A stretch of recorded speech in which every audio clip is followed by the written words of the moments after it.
Hey everyone, and welcome. When we think about the early Middle Ages, that term, Dark Ages, always seems to pop up, right? It makes you picture a time of, well, just chaos, and nothing much happening culturally. But what if the art from that time tells a totally different story, a much more exciting and vibrant one? Well, that's what we're going to dig into. So let's just ask it straight up. Were they really all that dark? Not according to the art historian E.H. Gombrich. He argues that something way more interesting was going on. See, this wasn't an empty void at all. It was this incredible, dynamic melting pot, where completely different ways of making art crashed into each other and created something brand new. So we're talking about the period from roughly AD 500 to about 1000.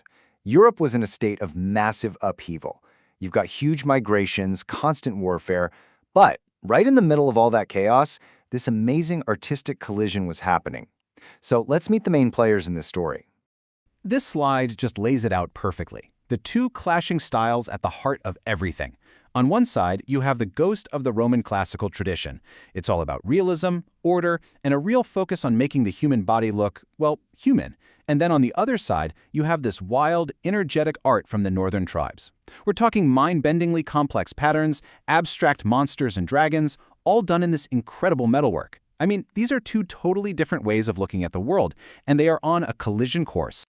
Okay, so how did these two worlds even meet? It happened through everything you'd expect: conquest, migration, and the spread of new ideas and religions. These two fundamentally different ways of making art didn't just exist next to each other. They were literally forced into the same room. Let's just zoom in on that northern influence for a second. Because when we hear words like barbarian tribes, the Saxons, the Vikings, we might think of crude art. But that's not it at all. These people had a masterful, incredibly sophisticated artistic tradition. Their thing was these complex, interwoven patterns, full of twisted, stylized dragons and beasts. You see it especially in their metalwork, which is just stunningly detailed. This art was never about copying reality. It was all about imagination, design, and pure, intricate beauty.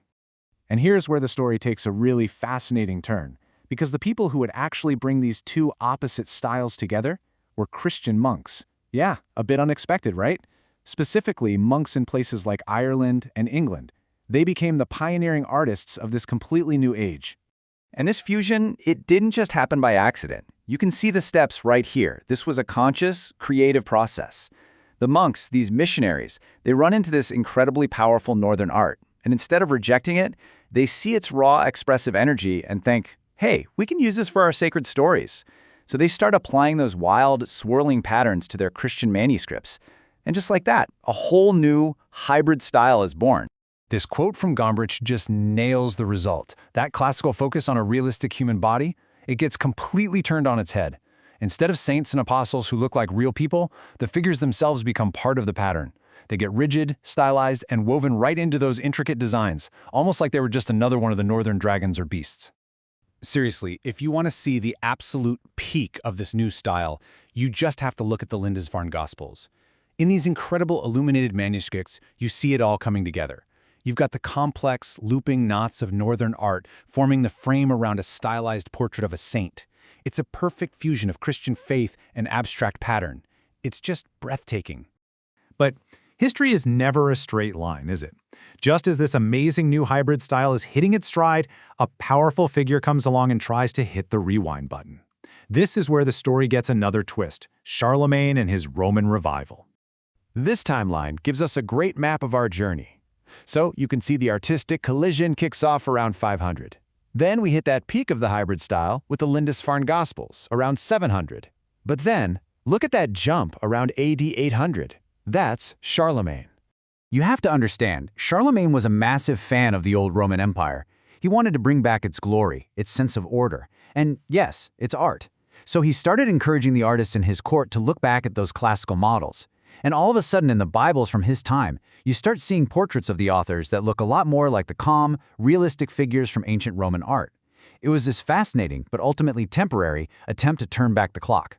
Because even with Charlemagne's revival, the northern influence was just too strong to be erased.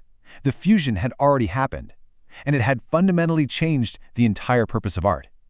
A new visual language had been created, and there was no going back. This slide, this gets right to the heart of the whole thing. Before this period, the highest goal for a classical artist was basically to imitate nature, to create a convincing, realistic likeness of something. But for the medieval artist, the goal was completely different. It wasn't about realism anymore. It was about using pictures to tell a sacred story and to convey a powerful spiritual message as clearly and as forcefully as possible. Gombrich has this amazing phrase for it, writing in pictures.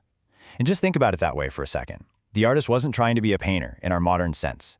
They were more like a scribe, but they were using images instead of letters. The most important thing was the legibility of the story, not the realism of the scene. What mattered was that the holy narrative came through, loud and clear. And this, of course, led to a very distinct style. Everything was there to serve the story. Gestures are really simple and forceful. The way figures are arranged is all about clarity. And the overall feeling you get is this sense of spiritual excitement and drama. This new language of storytelling, which you can see in incredible masterpieces like the bronze doors at Hildesheim Cathedral or the famous Bayeux Tapestry, would go on to set the stage for the next major art style, the Romanesque. So as we wrap this up, it leaves us with this huge question, one that honestly echoes all the way through art history and even into our own supervisual world today. When is getting the message across more important than showing a realistic picture of the world? The art of this era gives one incredibly powerful answer to that question. Thanks so much for joining me.